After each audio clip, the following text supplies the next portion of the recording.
What's going on, everybody? It's your boy Eyon, and this is Forever Slow Stroking, the podcast, and we're about to get into the top stock picks. All right, let's get it.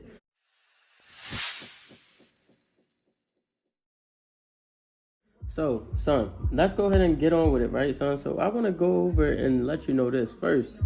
Please, if you haven't done so already, you definitely need to be clicking these like buttons, son. You need to click these like buttons, and I need you to please subscribe to the channels. I don't care if you're listening on Apple, I don't care if you're listening on Google, Spotify, YouTube, whatever. Click that subscribe button, you feel me, son? Because we about to really be getting into this right now. I'm about to really be throwing y'all some gems so that y'all can be prepared to get this money, you know what I'm saying? So, with that being said, I also have to let you know this. I am not a financial advisor, so everything that I say on these episodes are primarily for entertainment and educational purposes only, son. But if you need a financial advisor, fiduciary, definitely go seek one. Or if you need help finding one, hit me up. I got you. But I'm just here to help y'all, you know what I'm saying? Forever Slow Stroking is never responsible for a good or a poor financial decision that you make. I'm just here to, promote financial discipline and also give you some insight to the market, right, son? So let's go ahead and I really want to start this off. The first pick that I have is SOS, right? And it seems to be trending, for the past, I would say 2 weeks, right?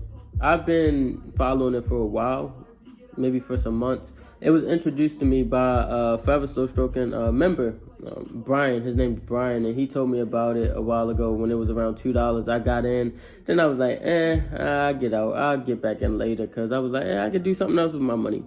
But I should have just held, right?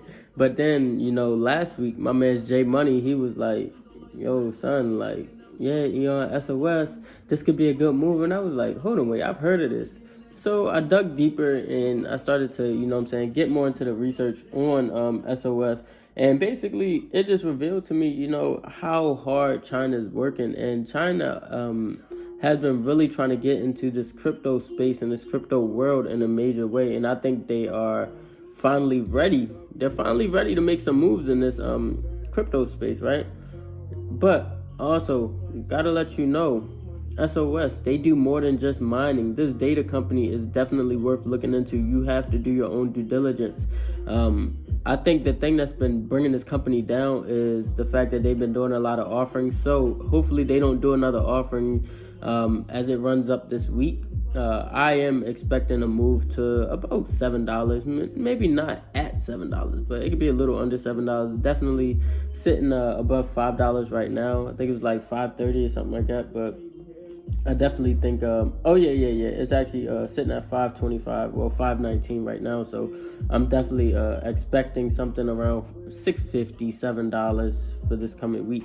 I know I'm bullish. Next, number 2, Marathon, right? Mara. With Bitcoin sitting at 60K, I do not see why we can't get a good move from Marathon. Marathon went under $47 and this week, but it also went up nearly $60. So it was like, I think it hit a high of like 58 or something like that. So I definitely think Marathon could finally roll over and touch the $60. I just think the main factor is that Bitcoin needs to hold its value for a few days, because this is what happens. Bitcoin goes up, it'll hit 60K over the weekend, and then come Sunday, it's back at 58 or 59. Monday, it'll open up, go up a couple $100, and then it'll come back down, and then all the mining stocks or all the blockchain stocks, kind of hit the floor, or people get beat out their positions, right? So that's pretty much how it works. But hopefully Bitcoin and Ethereum, all these other cryptos that are being mined, can hold their value for some time. So that way, the money can stay where it is, and the stocks can grow. Number 3, I think this is my biggest one. Pause. This is my favorite stock pick for the week. PLTR, Palantir.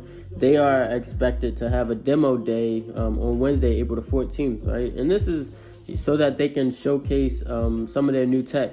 And their tech, I guess, is being used to improve both life sciences and industrials, right?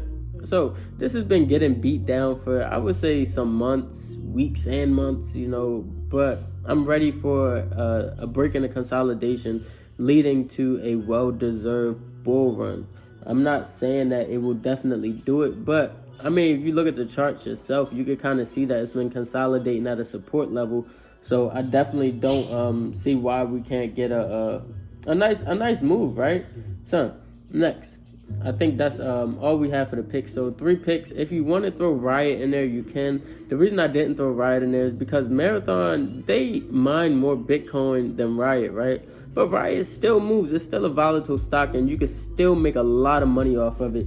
But I just rather put my focus on, just a few companies. There's so many other stock picks that will get you good gains this week. But me personally, I like to focus on just a few because, I mean, I'm one person and, I also have a career. So I can't, allocate too much time to watching 8 companies. You know what I'm saying? You could do it a smart way. You could have your watch list. You could have your stop losses, take profits, all this other stuff, and your limit orders. But me personally, I like to keep it simple, right?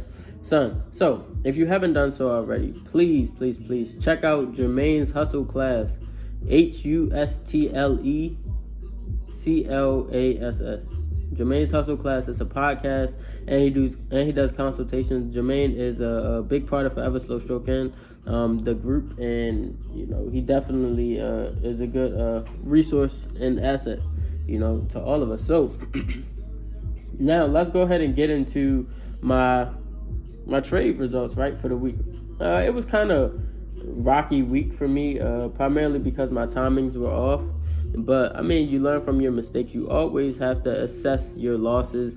Don't take a loss and not understand why you took the loss, right? This is very important. I don't care if you talk about stocks. I don't care if you're talking about real estate, crypto, Forex, binaries, anything. Anytime you take a loss, sit back and realize why you took that loss. So let's get into it. 30% loss on Bowen, 66% loss on Chewy. I held those, throughout the weekend, so that's probably why those are like that. And then 64% profit on FNV, 46% profit on FNV, 70% profit on FNV, 18% loss from GE, 75% profit on Jamia, 29% loss on SPY, 10% profit on ChargePoint, 40% loss on Square.